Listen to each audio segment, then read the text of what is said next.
Hare Krishna, everyone.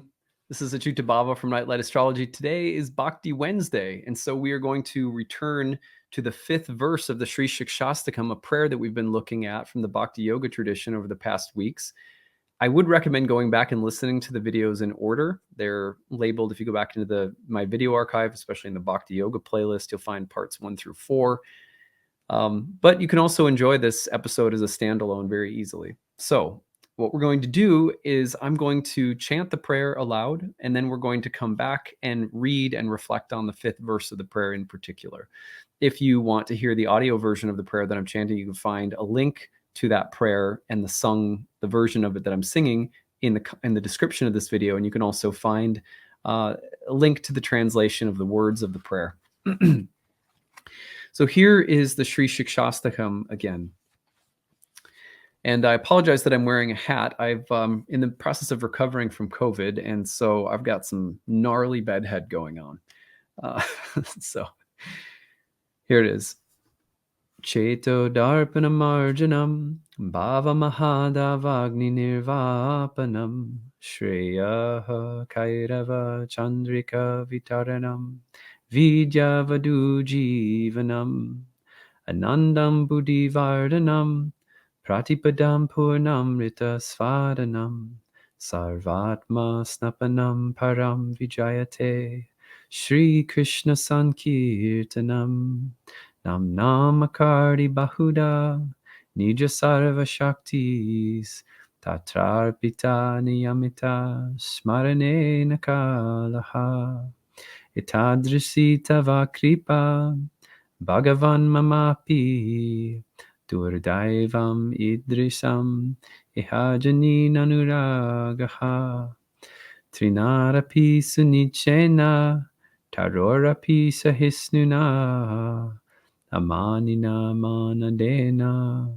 Kirtaniya Sada Hari Nadanam Najanam Nasundarim Kavitamba Jagarisha Kamaye Mama Janmani Janmani Ishvare Bhavatad Bhaktira Haituki Tvai Ayinandatanunja Kinkaram Patitamam Vishame Bhavam Buddho Kripaya Tava Pada Pankaja Shtitaduli Sadrisam Vichintaya Nayanam Galarashudaraya Varanam Gagadarudaya Gira Pulakye Nichitam Vapukada Tavanamahagrane Bhavishyati Yugyayatam Namishena Chakshusha Pravrishayatam Shunyayatam Jagat Sarvam Govinda Virahe Name Shlishava Pararatam Pinashtumam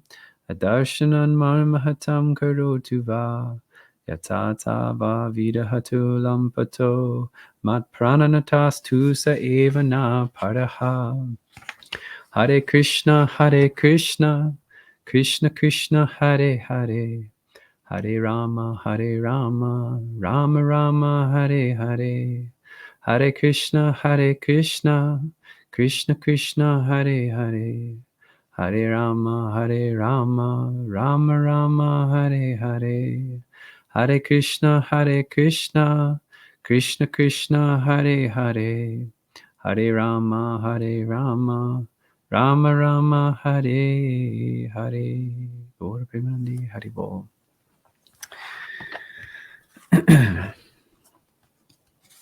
So the fifth verse. O my Lord, O Krishna, son of Maharaj Nanda, I am your eternal servant, but because of my own fruit of acts, I have fallen into this horrible ocean of nescience. Now please be causelessly merciful to me. Consider me a particle of dust at your lotus feet. I'll read it one more time and then offer a few thoughts. O my Lord, O Krishna, son of Maharaj Nanda, I am your eternal servant, but because of my own fruit of acts, I have fallen into this horrible ocean of nescience. Now please be causelessly merciful to me. Consider me a particle of dust at your lotus feet. Remember that this prayer is being prayed by an avatar of Krishna in Lord Chaitanya, great saint and Vaishnav, but considered within the Krishna Bhakti tradition also to be the golden avatar of Krishna. And why does this avatar come? Well, one reason is to instruct and help souls who are seeking the light.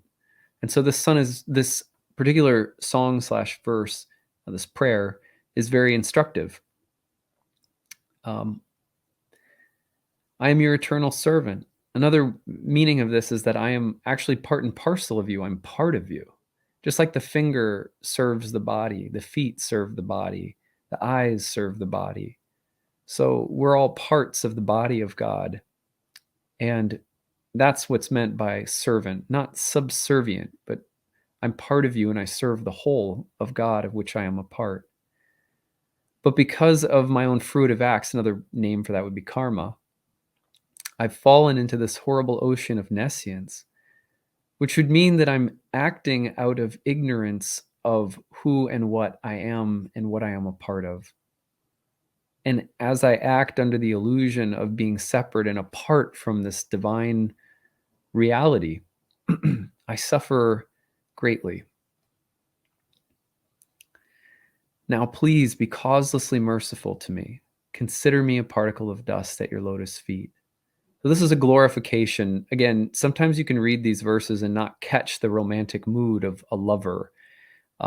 This is not, I'm worthless, please save me because I suck. It's not that. There is a sense of having fallen away from or turned away from and needing to come back to our true nature. But notice that the request is for causeless mercy, which means it's nothing that you can do to earn it. Which also means that God is inherently forgiving, merciful, grace abounds. So we ask for that causeless pathway back home. And please consider me just a little piece of you. Because the idea inherently is that one of the reasons that we turn away from our own divine nature, because we have free will and agency, and one of the reasons we do so is out of forgetting who and what we are a part of in the reality of God, but also because we sometimes think of ourselves as separate and apart, which is kind of like having a God complex. We think, well, I'm God, I'm apart from God, and I am God, or I stand alone or independent from this divine wholeness. And so in coming back, there's a little bit of tail between the legs in this verse, be causelessly merciful to me. There's nothing I can do to earn a place as a servant or parcel or particle of God. There's nothing I can do to earn that. I know that. Please just bring me back. And consider me just a tiny little humble part of you. So this is there's a kind of contrite mood here, but it's one of romantic longing for God in separation. This is so much what Bhakti, what defines Bhakti. That here's also, on the other hand, this is not only an instruction for fallen souls about how to pray. Please just bring me back home, bring me back to source. I've in my mind, in my consciousness, somehow I've turned away and I'm in an illusion of separateness, and please just bring me back to being a part of you. That's kind of the essence of the prayer. Take aside, the romantic gesture, just a little tiny particle of dust.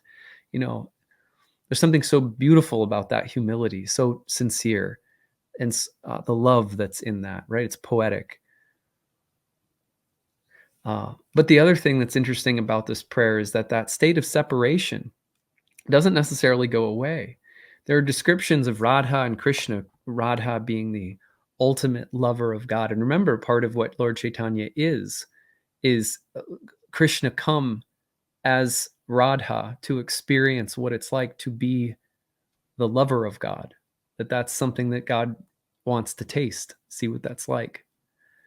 And there's bliss in that. And part of that, whether you're, no matter where you are, part of that experience is the experience of being apart from what you love.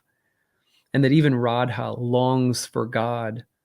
Haven't you ever loved someone so much that you miss them even while you're with them? Right? So this state of separation becomes increasingly more and more beautiful as it's spiritualized. We come to realize that what begins as a separation in nescience, illusion, karma, turning away from God, forgetting who we are, and then the burning and longing that bring us back, right? That's not just a condition for like fallen souls in the Bhakti tradition. Even as the soul is awakening, and even in the spiritual worlds, places that where death and rebirth no longer exist, there is still this acute sense of being both with and apart from the divine. And that's it's like, there's an inherent sense in bhakti that there's separation as part of what constantly intensifies the dance of love, and that there's a leela, there's a play, there's a drama in that. It's romantic, and that even Radha, while with Krishna, sometimes forgets that Krishna is there, and longs for Krishna so intensely, and that pleasure is sometimes even more pleasurable than actual union, until sometimes there's descriptions where the two can't tell if they're together or apart. They burn so intensely that separation and union have this paradoxical connection with one another in the dynamism of love. And that's something that this verse is pointing to as well, because here's God praying this prayer, not just let me pretend, let me pray this prayer and give it as an instruction for fallen souls. Yes, that's there. But also this is a prayer that's expressing what it tastes like at very, very high levels of enlightenment to still burn and feel far from God, and that feeling itself is the love of God and is also a kind of bliss. It's part of the play that the soul has with God on levels I'm nowhere close to, right? But that's actually part of it. That even Radha and Krishna have a sense of separation as they dance together. This is one of the reasons that God's mercy is causeless, right? Because this world and this experience of separation, ultimately, as we turn our hearts to the divine, is part of what ends up intensifying our love, right? And that's mercy. Maya, the word Maya also means mercy. It's not to justify getting caught up in illusions and delusions of grandeur and selfishness. It's just to say that as we are purified and as our love of the divine evolves and develops within us, we start to understand that every distance, every gap, every turning away we've ever had has ultimately been an act of mercy and compassion and love, and has been a part of what has grown and intensified our love. That's why we sometimes say that this place is like a star nursery, birthing souls in love slowly over time. Sometimes, and that part of that experience often for us, in our state, is the illusion of being apart from God, and often through willful ignorance. And that's, it's part of what we are here to purify as we go and learn and study these paths. And there's so many paths that are ultimately about the same thing, connecting with our divine source and growing closer to that in our mind and our body and our lives and our choices and everything we do. And how frequently is part of that process the acute feeling of being separate from this divine reality that we long for. So anyway, these are just some, just some reflections. I am very far from understanding what that prayer is actually about. So I can just share my own imperfect thoughts about it, and also what I've heard my teachers say. So anyway, hope that you guys are enjoying this. You can find the audio version of what I sang in the description of the video, and a translation of the prayer too, if you want to read ahead or read the whole thing or reread previous verses from previous episodes. So that's it for today. We'll be back with Bhakti Wednesday next week and continue on to the 6th verse. Hare Krishna, everyone.